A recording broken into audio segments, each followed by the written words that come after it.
Hello, this is Case with another performance snapshot, and this is the direct consequence of the last performance snapshot. Last time we had 53.6 FPS, this time we averaged 55 FPS. So what happened? Well, last time the reason the FPS increased is because there was a property called nPrimitive that was falsely disabled on my game.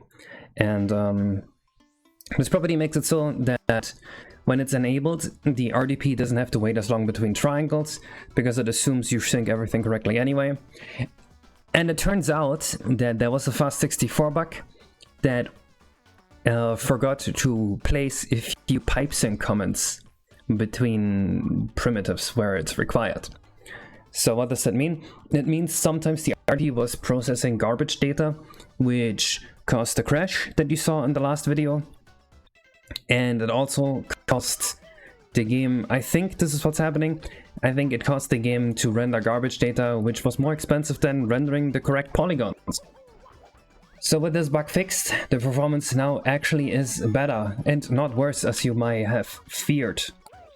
I think now that we've hit 55 FPS with 3 optimizations that I can think of, actually 4 optimizations that I can think of remaining, getting 60 FPS here in my snapshot area is basically guaranteed. And in the future we will have to turn on anti-aliasing, which actually costs a fair bit of performance. If you look at here, it's 38, 40. Without it it's like 45-ish, so it's like almost a 20% difference.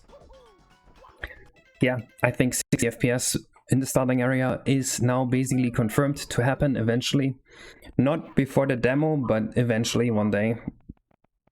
The reason I'm discovering all these bugs here is actually because I'm cleaning up stuff for the demo, making sure it's all fine. And as another fun test, we can take a look at the Delfino Plaza again. Because with the nprim fixed and the pipe syncs, this of course also runs better. And I think we now basically have consistent 30 FPS in the entire level. Let me turn on limited 30 FPS, and now the game looks very smooth. 30 FPS looks a lot better than 40 to me because of the frame pacing. I'm not sure if I'm gonna limit the demo to 30 or 60 on N64 by default yet. Let me know what you think about that in the comments actually, because I am curious. I think the game does look a little more beautiful in 30 FPS mode compared to unlimited mode with fluctuating FPS. Or maybe even a middle ground where it's 60 FPS in areas where I know it will hit 60 forever and 30 in others. But I don't know, that could be weird too. It feels weird switching between 30 and 60, because if you play at 60 and then switch to 30, Mario looks like he's moving in stop motion. If you are in 30 and switch to 60, Mario looks so floaty. Yeah, so what's left to do is quaternions, 4x3 matrices, a new OS, because a lot of the libultra functions are up to 40% inefficient. Actually, the average is like 40%, some are even more than 40%. And maybe new RSP codes for the sounds. I'm not sure yet how inefficient that is. I'm a little scared to edit sounds because I'm not that experienced with it, and definitely not for the demo, because I'm like 99% sure I will introduce crashes.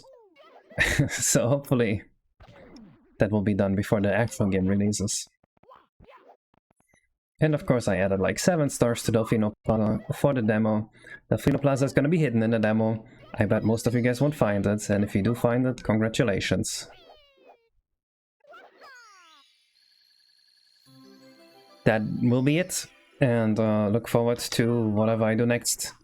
Bye bye!